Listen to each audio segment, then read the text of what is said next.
Provisional Irish Republican Army, known as the IRA, was driven by a major ambition: to unite Ireland and end the British presence in Northern Ireland.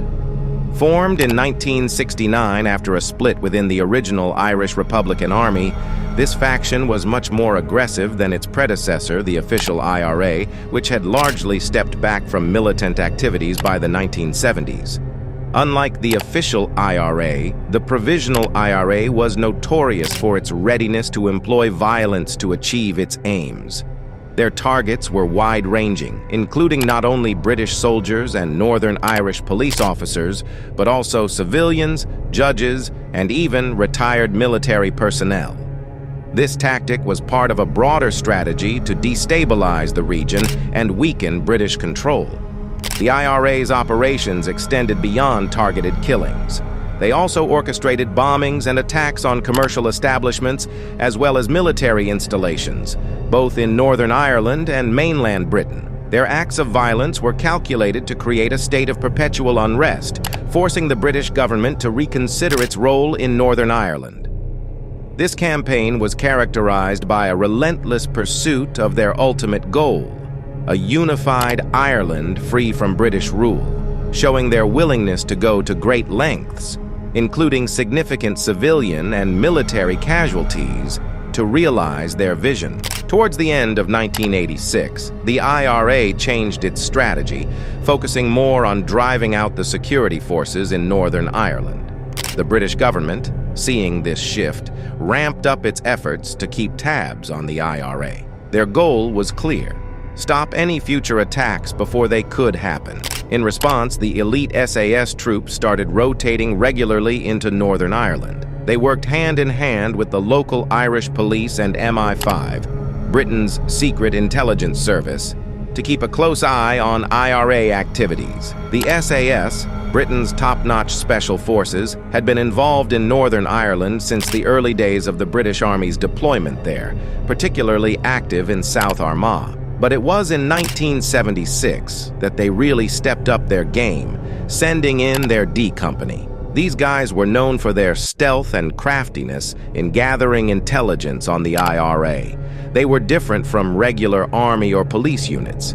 They were more willing to use bold, undercover tactics to get the job done.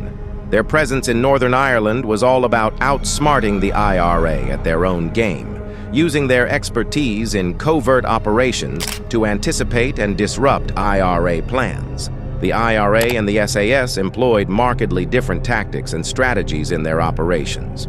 The IRA, known for its guerrilla warfare tactics, meticulously planned its attacks to maximize impact and media attention. They often used surprise attacks, car bombs, and targeted assassinations, aiming to destabilize the region and draw attention to their cause. Their operations were planned in secrecy, with cells operating independently to avoid detection. On the other hand, the SAS, Britain's elite military unit, specialized in counter-terrorism and covert operations. Their intelligence-driven approach relied heavily on surveillance, informants, and collaboration with MI5 and local police. The SAS's strength lay in their adaptability and precision. They were trained for various scenarios, from direct combat to undercover operations. Their ability to blend in, gather crucial intelligence, and strike with accuracy was pivotal in countering IRA operations. The SAS's strategy often involved anticipating IRA moves, intercepting communications, and conducting preemptive strikes when necessary. This proactive approach was critical in thwarting several planned attacks by the IRA. By early 1987, the situation in Northern Ireland was tense, with Republican guerrillas linked to the IRA launching as many as 22 attacks, mainly targeting police stations. Despite some efforts by the authorities to prevent these attacks, the ongoing conflict in the urban areas seemed to have no end in sight. Then, on May 8th, a breakthrough came. Local police overheard a conversation between two IRA members. They were plotting an attack on a police station in Lochal Armagh. Reacting swiftly, a joint force of SAS troopers and local police came together to thwart this plan. They quickly and quietly evacuated the local station and set up a strategic perimeter. Police snipers positioned themselves carefully while SAS troopers spread out, covering the station and the surrounding areas, ready to block any escape routes for the IRA operatives. The situation escalated around 7:20 p.m. An 8-member IRA team drove up in a blue Toyota van, stolen for this very purpose. They weren't alone. A JCB digger followed, loaded down with beer kegs. But these weren't ordinary kegs. They were filled with 500 pounds of explosives, a clear sign of the IRA's intention for a massive attack. As the van pulled up, 5 armed IRA members jumped out, immediately firing their weapons at the police station. This gunfire created a diversion, allowing the digger to smash through the main gate and into the courtyard, carrying its deadly cargo. Meanwhile, 3 other IRA operatives quickly got off the tractor, rushing towards a second vehicle, hoping to make a quick escape. But the police and SAS forces were prepared. They had set up a kill zone, an area where they could effectively respond to any threat. As the IRA members entered this zone, the police and SAS didn't hesitate. They opened fire. In the midst of this, the explosives in the digger detonated, causing a massive explosion. It was so powerful that it not only destroyed a large part of the nearest police building, but also damaged another structure about 50 feet away. Amidst this chaos, a white Citroën car with 2 civilians inside unexpectedly drove into the scene. Mistaken for IRA reinforcements, the SAS troops opened fire on the vehicle. Tragically, the driver was killed, and the passenger was severely injured. It was later found that these 2 were just civilians, caught in the wrong place at the wrong time, with no links to the IRA. In the aftermath of the chaos, all 8 IRA members involved in the attack were taken down. This marked a significant moment in the history of the Troubles, as it was the biggest single loss the IRA had faced in an incident. The fallout from the failed local operation sent shockwaves through the IRA ranks. Suspicion ran high among their leaders, who thought a traitor might be tipping off the security forces about their plans. This led to a serious shakeup in how they handled their security. Despite their best efforts to root out a potential mole, the IRA couldn't find anyone. Eventually, they had to accept that it was the skill and intelligence of the security forces that had thwarted their plans, not an inside informant. The loss of 8 key members was a hard blow, and the IRA's senior leadership was determined not to let the local incident go unavenged. In their next moves, they doubled down on secrecy, determined to avoid another such devastating setback. The IRA was feeling the pressure after the Lockall debacle and some election disappointments. They needed a big win to show the British government they were still in the game and to lift the spirits of their supporters around the world. Choosing the right target for their next operation was key. This is where Operation Flavis comes into the picture. Learning from their mistakes at Lockall, the IRA began planning what they considered one of their most important missions yet. They needed a target that would make a statement. After careful consideration, they decided on Gibraltar. It seemed like the perfect spot for a significant impact. They chose 3 experienced members for this critical mission: Daniel McCann, Sean Savage, and Maya Reed Farrell. These seasoned operatives were tasked with executing this carefully planned attack. Operation Flavis targeted Gibraltar, a location the IRA saw as vulnerable. British soldiers were often sent there as a reward after challenging assignments in Belfast. Security in Gibraltar was less stringent than in the more peaceful areas of Northern Ireland. This meant that even soldiers on active duty could relax a bit more than usual. The IRA saw an opportunity in this relaxed security environment. Gibraltar also held symbolic importance, a reminder of Great Britain's colonial history. By striking at the military presence there, the IRA aimed to not only impact the soldiers directly, but also send a powerful message back to the decision-makers in London. This relaxed security setting and symbolic value combination made Gibraltar an ideal target for their next operation. On March 6, 1988, Sean Savage managed to enter Gibraltar without drawing attention, driving a white Renault 5.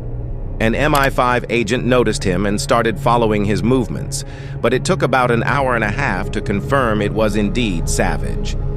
During this time, he parked the Renault in a car park used for guard-changing ceremonies. A little while later, Daniel McCann and Mareed Farrell crossed the area from Spain, already under surveillance by the authorities. They met up with Savage in the car park shortly after arriving. Together, the trio started moving through the town, all the while under the watchful eye of British security forces. After the IRA members walked away from the parked Renault, an Army explosives expert took the opportunity to inspect the car discreetly. He did a visual check, looking for signs that might suggest the car was rigged with explosives. Nothing immediately suspicious was visible, but there was still a chance that the car could have been fitted with a hard-to-detect explosive, like lightweight plastic Semtex.